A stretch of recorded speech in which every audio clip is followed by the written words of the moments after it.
사도신경으로 우리의 신앙을 고백합니다. 전능하사 천지를 만드신 하나님 아버지를 내가 믿사오며 그 외아들 우리 주 예수 그리스도를 믿사오니 이는 성령으로 잉태하사 동정녀 마리아에게 나시고 본디오 빌라도에게 고난을 받으사 십자가에 못 박혀 죽으시고 장사한 지 사흘 만에 죽은 자 가운데서 다시 살아나시며 하늘에 오르사 전능하신 하나님 우편에 앉아 계시다가 저리로서 산 자와 죽은 자를 심판하러 오시리라. 성령을 믿사오며 거룩한 공회와 성도가 서로 교통하는 것과 죄를 사하여 주시는 것과 몸이 다시 사는 것과 영원히 사는 것을 믿사옵나이다. 아멘.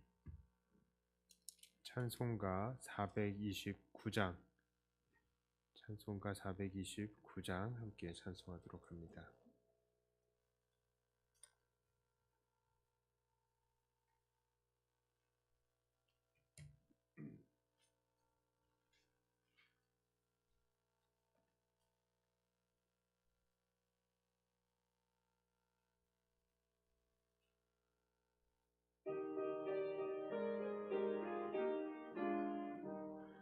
세상 모든 풍파너를 흔들어 약한 마음 낙심하게 될 때에 내려주신 주의 복을 세어라.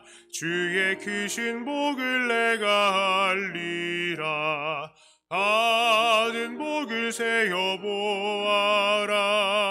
크신 복을 내가 알리라.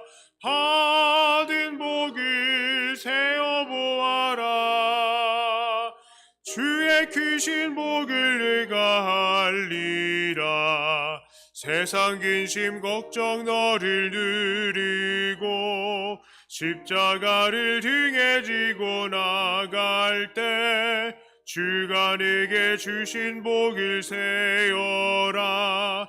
두려움 없이 항상 찬송하리라. 받은 복을 세어보아라. 크신 복을 내가 알리라. 받은 복을 세어보아라. 주의 크신 복을 내가 알리라.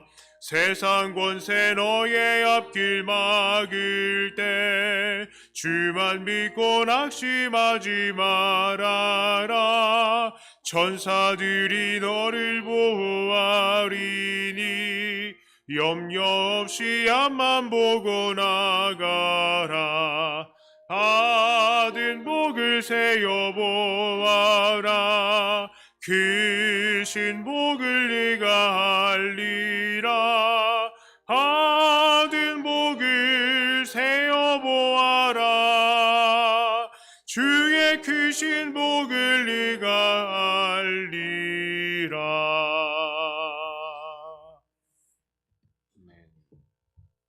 하나님 말씀은 예레미야서 19장 10절부터 15절까지의 말씀입니다.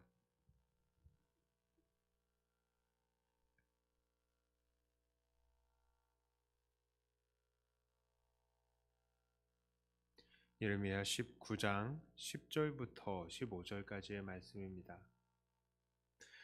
너는 함께 가는 자의 목전에서 그 옹기를 깨뜨리고 그들에게 이르기를 만군의 여호와께서 이와 같이 말씀하시되 사람이 토기장이의 그릇을 한 번 깨뜨리면 다시 완전하게 할 수 없나니 이와 같이 내가 이 백성과 이 성읍을 무너뜨리리니 도벳에 매장할 자리가 없을 만큼 매장하리라. 여호와의 말씀이니라. 내가 이곳과 그 가운데 주민에게 이같이 행하여 이 성읍으로 도벳 같게 할 것이라. 예루살렘 집들과 유다 왕들의 집들이 그 집 위에서 하늘의 만상에 분향하고 다른 신들에게 전제를 부음으로 더러워졌은즉 도벳 땅처럼 되리라 하셨다 하라 하시니 예레미야가 여호와께서 자기를 보내사 예언하게 하신 도벳에서 돌아와 여호와의 집들에 서서 모든 백성에게 말하되 만군의 여호와 이스라엘의 하나님께서 이와 같이 말씀하시되 보라 내가 이 성읍에 대하여 선언한 모든 재앙을 이 성읍과 그 모든 촌락에 내리리니 이는 그들의 목을 곧게 하여 내 말을 듣지 아니함이라 하시니라. 아멘. 세상에는 참 신기한 것들이 많이 있습니다. 그런데 그 신기한 것들 중에 하나는 인간의 재생력이라고 말씀드리고 싶습니다. 생물들에게는 이렇게 좀 재생력이 강한 것들이 있습니다. 그래서 도마뱀 같은 경우에는 꼬리를 자르고 도망가고 나서는 또 나중에 그 꼬리가 나기도 하죠.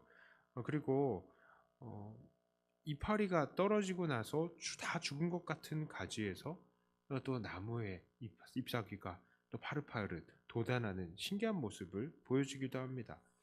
심지어 플라나리아라는 생물은요, 이거를 가운데를 쫙 자르면은 양쪽에 잘린 곳에서 그 잘린 단면에서 새로운 반쪽이 나와가지고 플라나리아 한 마리를 잘랐는데 플라나리아 두 마리가 되는 그런 신기한 경우도 있습니다. 정말 신기합니다.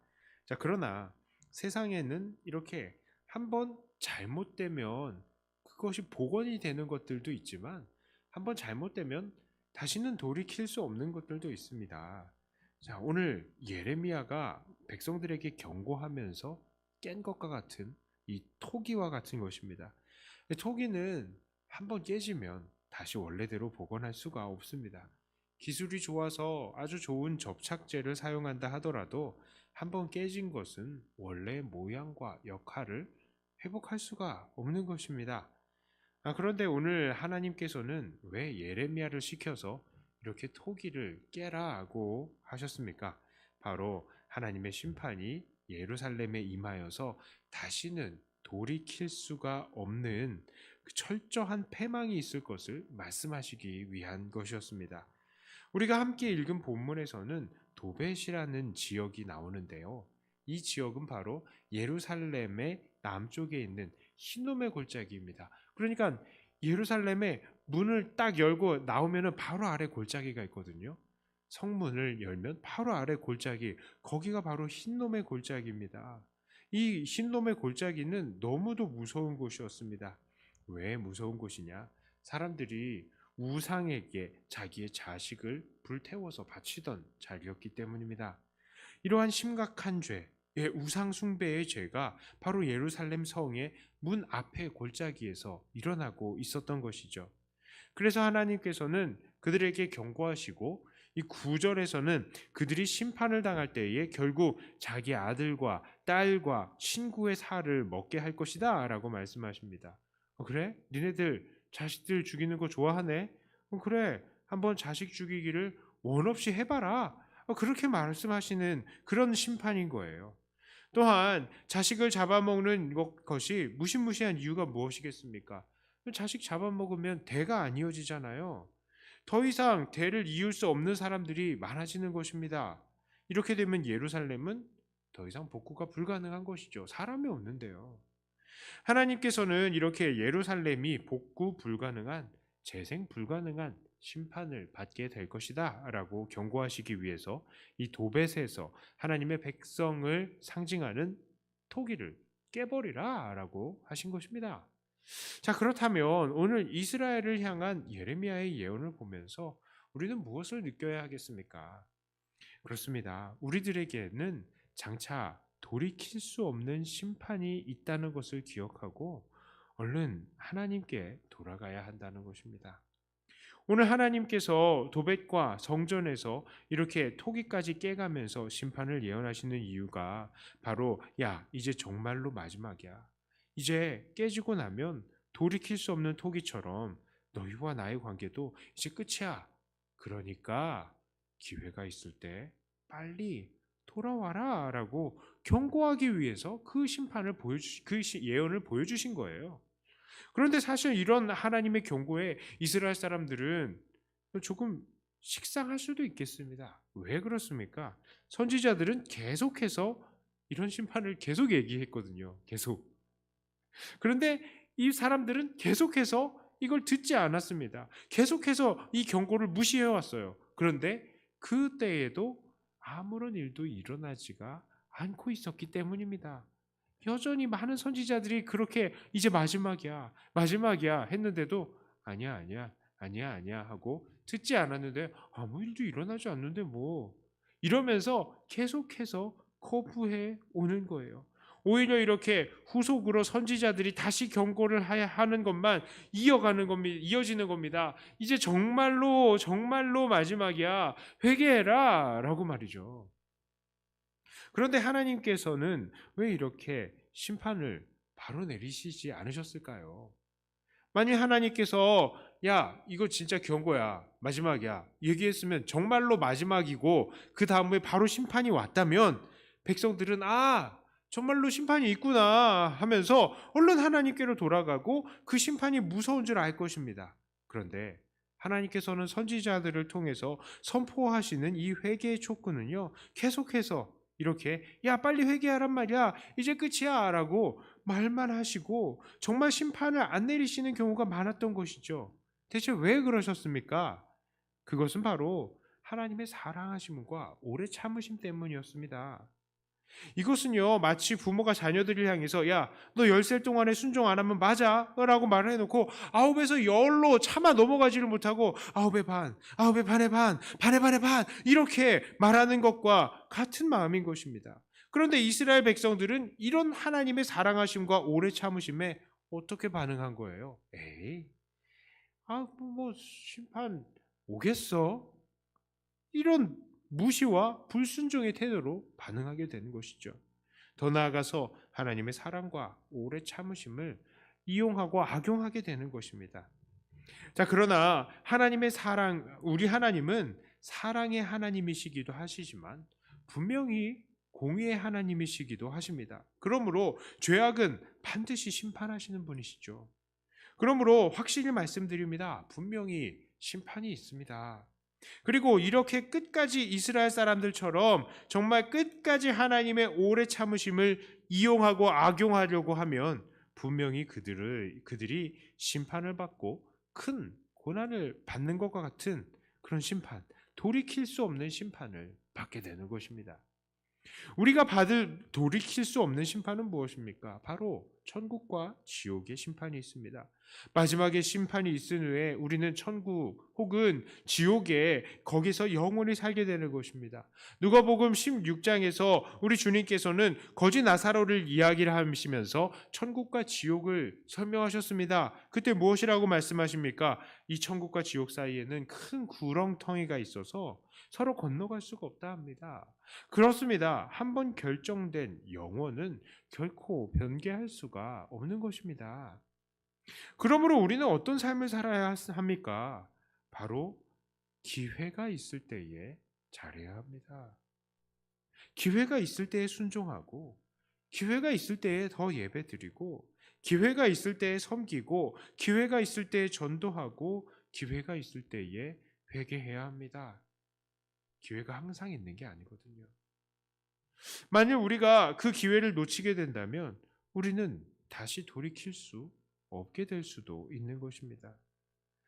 저는 구원받은 사람이니 괜찮아요. 나 예수 믿는 사람이니 그 정도 죄는 예수님도 용서해 주실 거예요 하면서 혹시나 여전히 죄 짓기에서 돌이키지 않는 분들은 없습니까?